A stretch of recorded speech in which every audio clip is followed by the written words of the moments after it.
Mahomet, Tragedie, Scene 4. Zoper, Omar, Thanor, and attendants.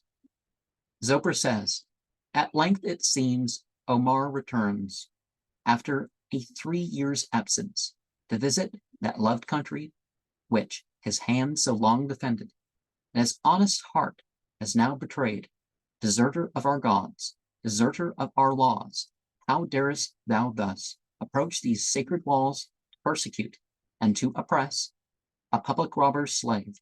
What is thy errand? Wherefore comest thou hither? Omar says, to pardon thee by me, our holy prophet, in pity to thy age, thy well-known valor, and past misfortunes, offers thee his hand.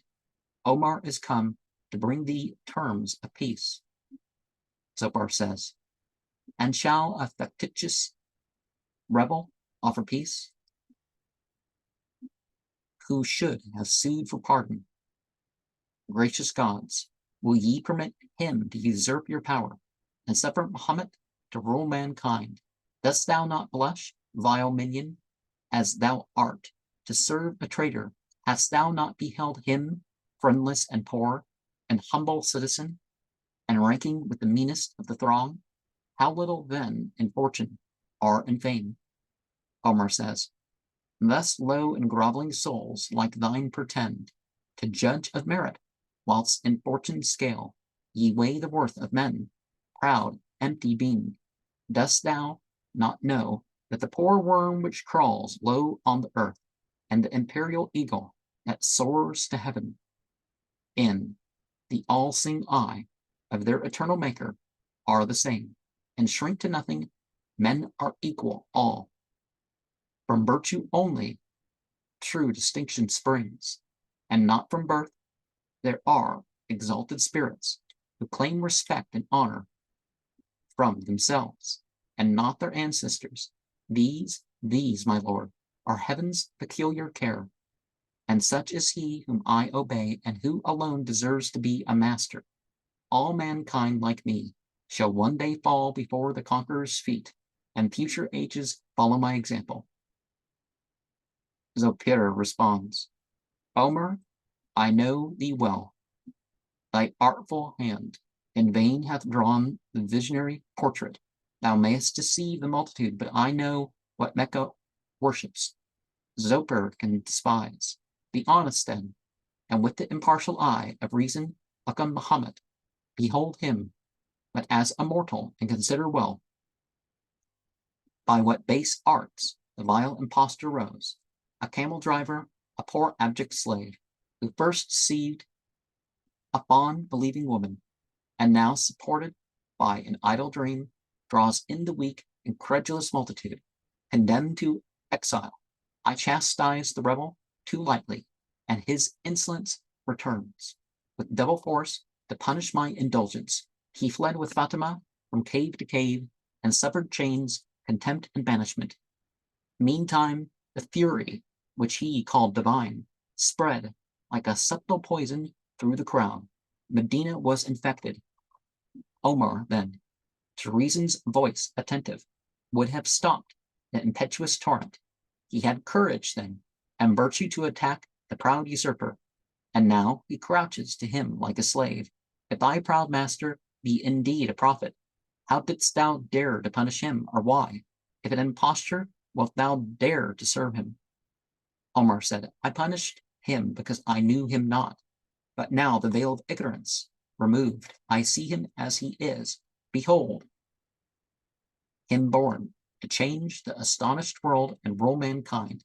When I beheld him rise in awful pomp, intrepid, eloquent, by all admired, by all adored, beheld him speak and act, punish and pardon like a god. I lent my little aid and joined the conqueror. Altars, thou knowest, and thrones were our reward.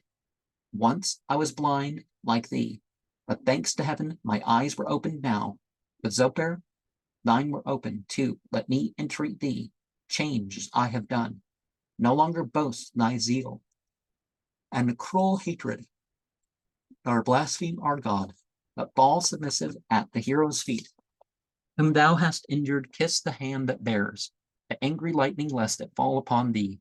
Omer is now the second of mankind, a place of honor yet remains for thee. If prudent thou wilt yield, and own a master. What we have been, thou knowest, and what we are, the multitude are ever weak and blind, made for our use, born but to serve the great, but to admire, believe us, and obey. Reign then with us, and partake the feast of grandeur. No longer deign to imitate the crowd, but henceforth make them terrible. Zoper responded, Tremble thou, Mahomet, with all thy hateful train. Thinkest thou that Mecca's faithful chief will fall at an impostor's feet and crown a rebel? I am no stranger to his spacious worth. His courage and conduct have my praise. Were he but virtuous, I, like thee, should love him. But as he is, I hate the tyrant. Hence, nor talk to me of his deceitful mercy, his clemency and goodness, all his aim, his cruelty and vengeance with this hand. I slew his darling son, and I banished him. My hatred is inflexible, and so is Mahomet's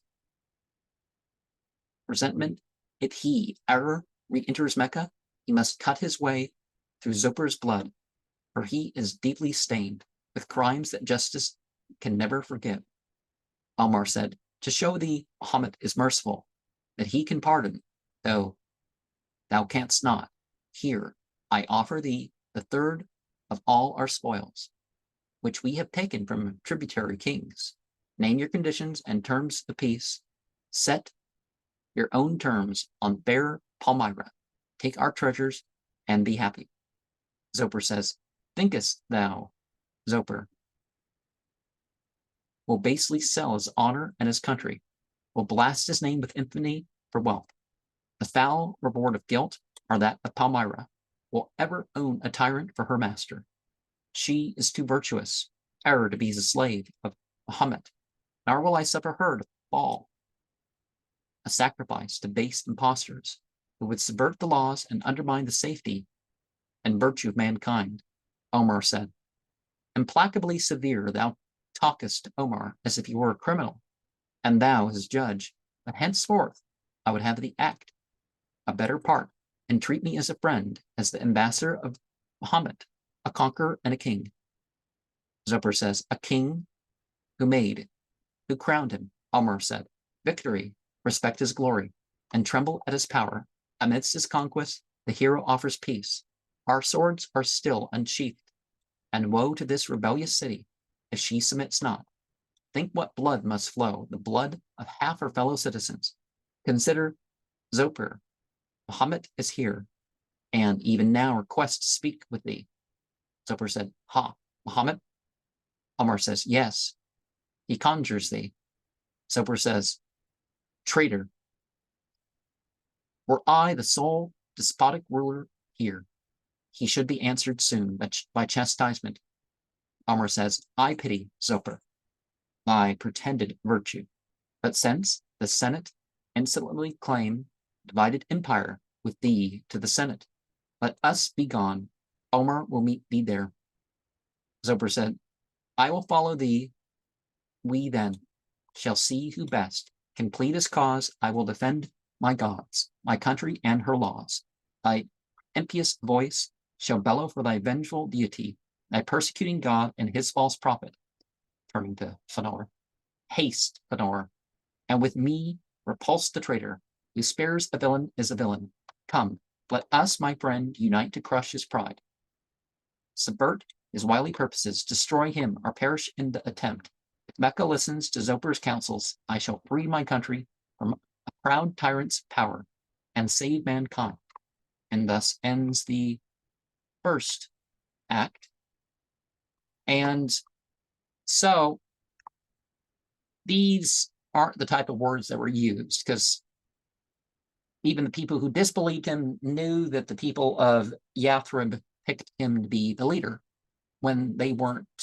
And the word spread over time. So it wasn't that they were Muslim and they accepted him as leader. Some Muslims probably were the ones who suggested it, but there's indication that probably 9 out of 10 people were not Muslim. And so this idea that the word spread over time. But he didn't rise as a political leader. The rebellion was against the idols and stuff like that.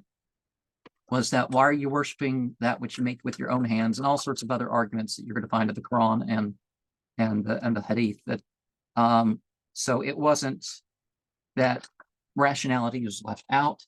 It was that something was greater than caste or class or tribe or nation or tradition. And the laws, well, actually the idea was, hey, there's some new laws, or old laws really, of how you might want to treat people. So, the slaves were better treated. And when they did capture and gang slaves, it wasn't just, to acquire slaves. And again, since Muhammad's thing wasn't political in the sense of, oh, he just wanted to be a ruler over citizens or something like this, it was, spiritual guidance. And he didn't get his money from overtaxing the people or something like that. He got his money from, farming, and from his share of physical efforts that he took part in. And he tended to give most of that away, to the point where his family would only have the cheapest fruit you could find, for days on end, that and water.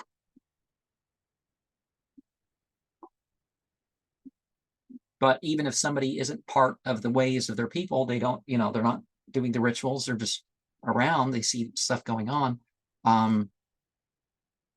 It's the non-Muslims, it's the polytheists in particular, who had the idea of killing the apostates.